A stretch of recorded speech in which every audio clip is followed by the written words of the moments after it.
I'm Steve from Norfolk and Goods Road to Self-Sufficiency. I'm here in my old polytunnel at my soon-to-be old place. If you've watched any of my earlier videos, you'll know I'm in the process of starting up a no-dig gardening area from scratch. But at the moment I've come back to my old polytunnel just to start potting on some chilies and some tomatoes that I started growing last January.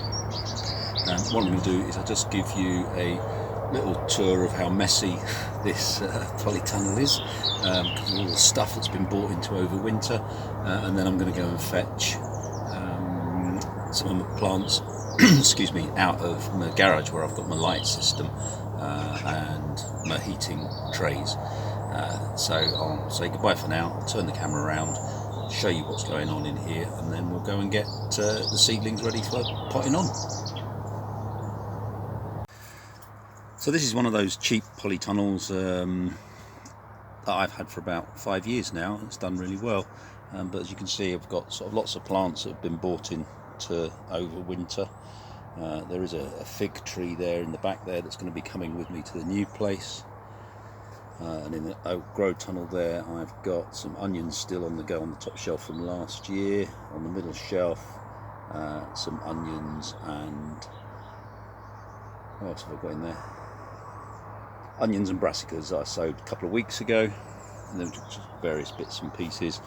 And here we've got my little workstation where I'm going to start potting on. So I've got my sifter there for sifting my compost, mix it with some sharp sand, which is down there with a bag of compost, and we're going to mix all that up, get it into those pots there. So let's go and get the seedlings from the heat tray and lights.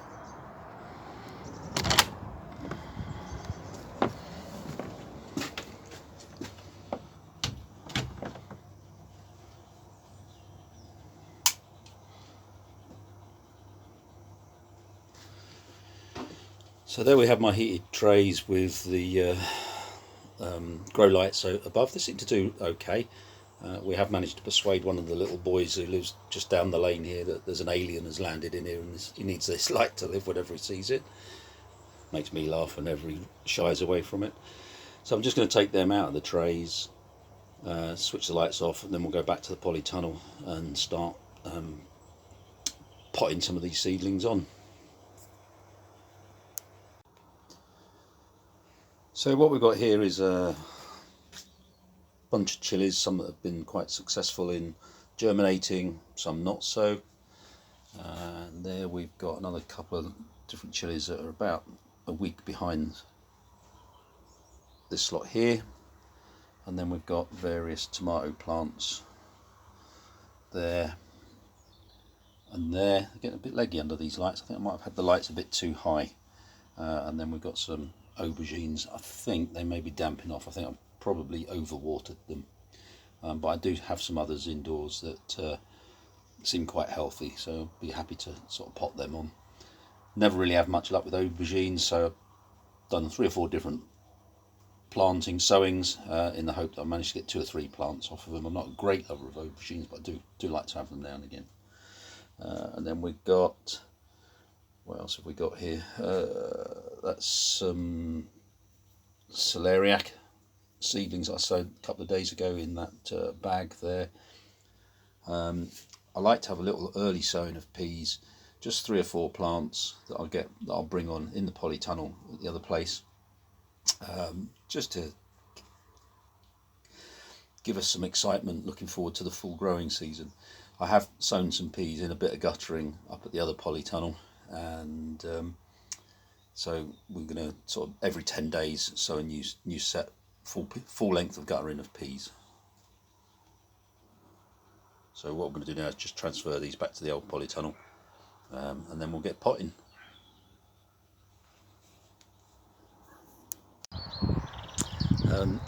Every now and again I have to keep stopping because I've got this 24-hour blood pressure monitor on my arm, and it just sort of freaks me out a little bit.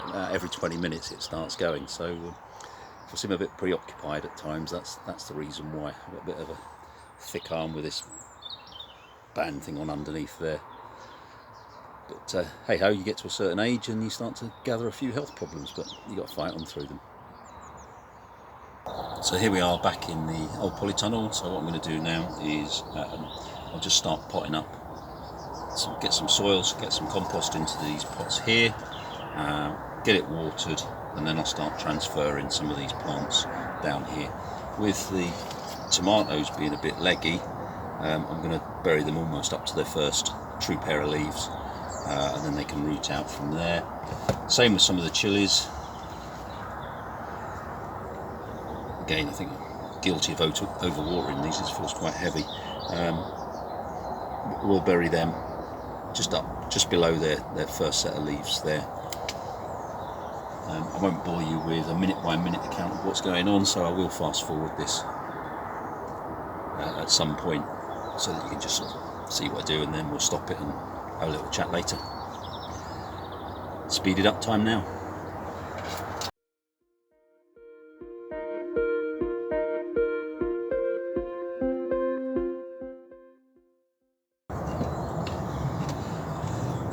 I think that potting up is a job. It's like Marmite. You either like it or you hate it.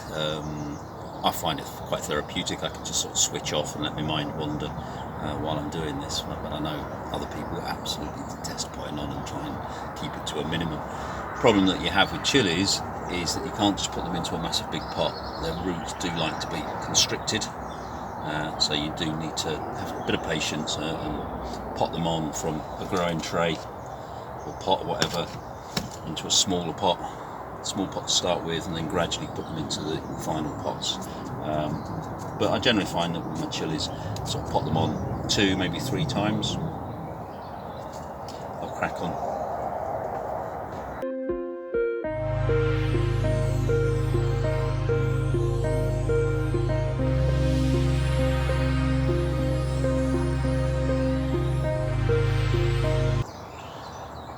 So there's going to be another hour or 2 of me doing this, so I'll stop the video now and we'll come back to you later on.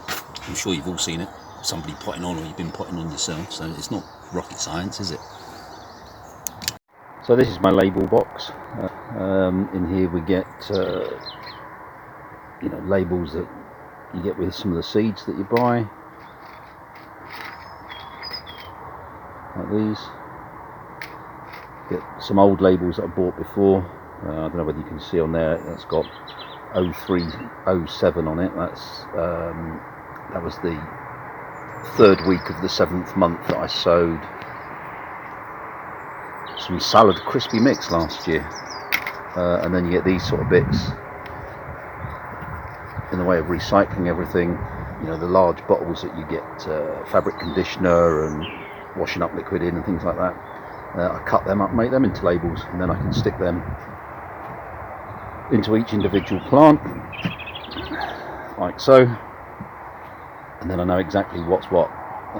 It's very easy to forget to label things, and then you can't remember which variety you've got. So it's something I try and be as anal as I can about, in making sure that I get things potted on. If I get a surplus of plants, then I know what they are if I'm trying to sell them to friends and neighbours.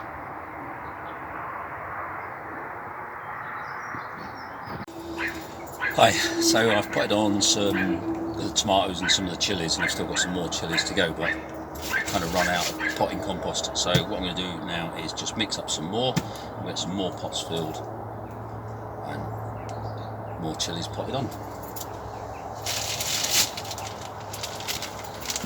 So at the moment I'm using a well-known Sheds compost. Just get that into the potting tray.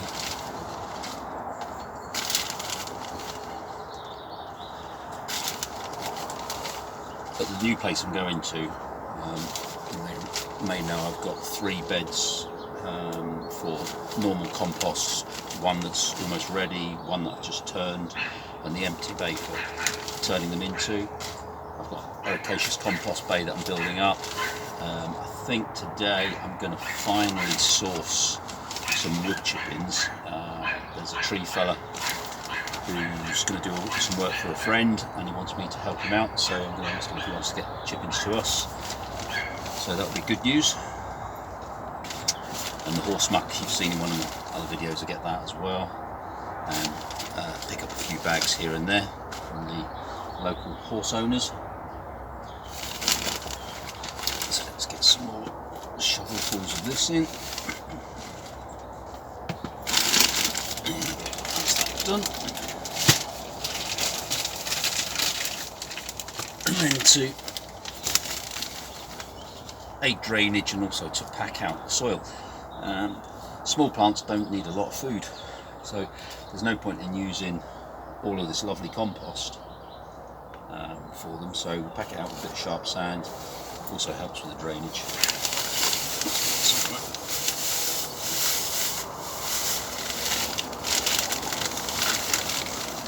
Put that in, get this mixed up, and then we'll carry on potting.